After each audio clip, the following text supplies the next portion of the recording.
Hey everyone, I'm on a mission to hit 1,000 subscribers, and I'd love your help to get there. If you're enjoying the content, do me a favor, hit that subscribe button right now and join the family. It wasn't supposed to go like this. Not at Las Vegas. Not with everything already feeling tense before the green flag even dropped. Because coming into this race, most people expected chaos in the usual way. Late cautions, aggressive moves, maybe a surprise winner. But what actually unfolded felt different. By the time it was over, this wasn't just another race result. It felt like a warning shot. Because a 45-year-old driver, starting all the way back in 35th, didn't just fight through the field, he controlled it. And when Denny Hamlin crossed the line, it didn't feel like luck. It felt like something the rest of the garage wasn't ready for. Starting that far back in NASCAR usually means your race is already compromised. Dirty air slows you down, mid-pack chaos traps you, one mistake from someone else, and your night is over. But Hamlin moved through it like none of those rules applied. Every restart, every pit cycle, every decision, it all worked. And that's what made it unsettling, because this sport has a pattern. Drivers don't stay at the top forever. Time catches everyone. We've seen dominant names slowly fade, their edge disappearing year by year, until the results just stop coming. That's how it's always worked. Except now, somehow, it isn't. Because instead of fading, Hamlin looks sharper, more controlled, almost like he understands the race in a way others don't anymore. And that's where this story shifts, because this win wasn't just about performance. The last time Hamlin won at Las Vegas, it was one of the most meaningful moments of his career. His father was there, sharing it with him, celebrating in a way that made the victory feel bigger than the sport itself.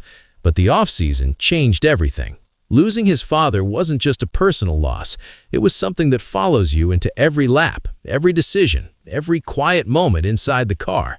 So when he came back to this track, it wasn't just another stop on the schedule. It meant something deeper. And when he crossed the finish line this time, the emotion wasn't loud. It was heavy. His daughters were waiting. His family was there. And when his mother said, "That's my boy," it landed in a way no statistic ever could. Because this wasn't just another win. It felt like closure.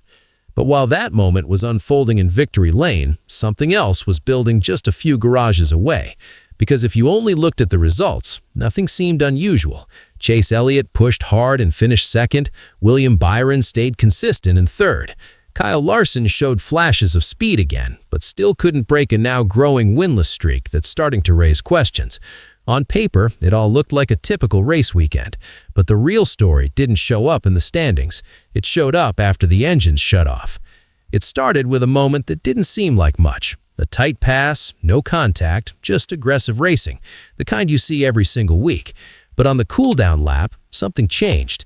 Chastain pulled up next to Daniel Suarez and gave him a small bump, not enough to wreck him. Not enough to cause damage, but enough to mean something.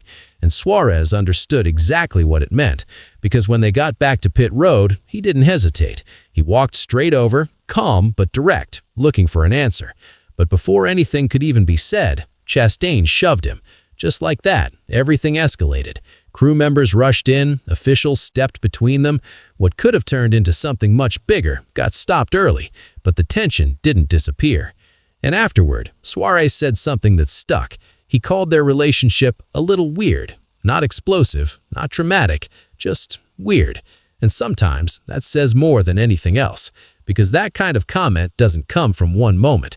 It comes from buildup, from small frustrations stacking over time until one situation finally brings it all out into the open. And right now, it feels like that pressure isn't just between two drivers. It's spreading across the entire team.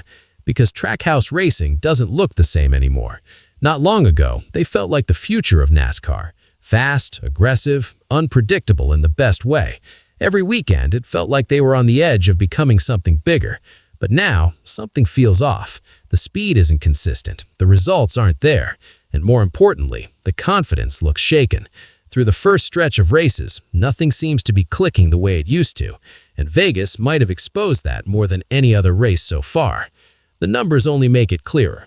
Connor Zilisch, trying to find his footing, is stuck deep in the standings, and his race in Vegas summed everything up. He wasn't making mistakes, he wasn't overdriving, he was just there, doing what he needed to do. And then, in a split second, it all fell apart. A car slowing ahead, nowhere to go, and suddenly his race was over. Another result gone, another hit to momentum. And that's the kind of pattern that starts to wear on a team. Then there's Chastain, a driver known for forcing his way into every conversation, no matter the situation. But now, he's barely in the picture, sitting far from where he used to be, not making the impact people expect. And when a driver like that starts fading from relevance, frustration builds fast, which makes that moment with Suarez feel less like a random incident and more like something that was waiting to happen. And just when it looked like one driver might stabilize things, everything flipped again. Shane Van Gisbergen had been the bright spot. Consistent finishes, strong positioning, looking like the one piece holding it all together. But in Vegas, it unraveled instantly.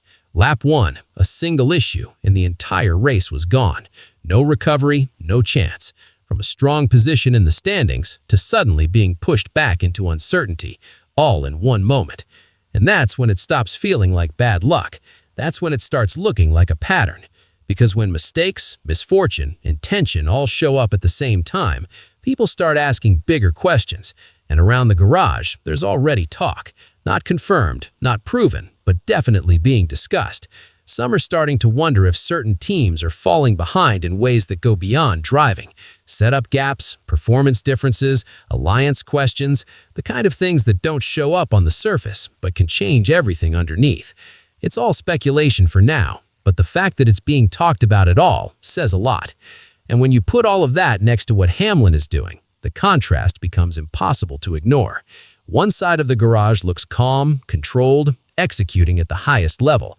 The other side looks like it's searching for answers and not finding them. And that gap, it's growing. So now the question isn't just about one race in Vegas. It's bigger than that. Is this just a rough stretch that every team goes through at some point? Or is this the beginning of something much worse? Because when pressure keeps building, when results don't come, and when frustration starts spilling out in public, things don't usually fix themselves quietly. They break. And if that's where this is heading, the real story might not be what already happened, but what's about to happen next.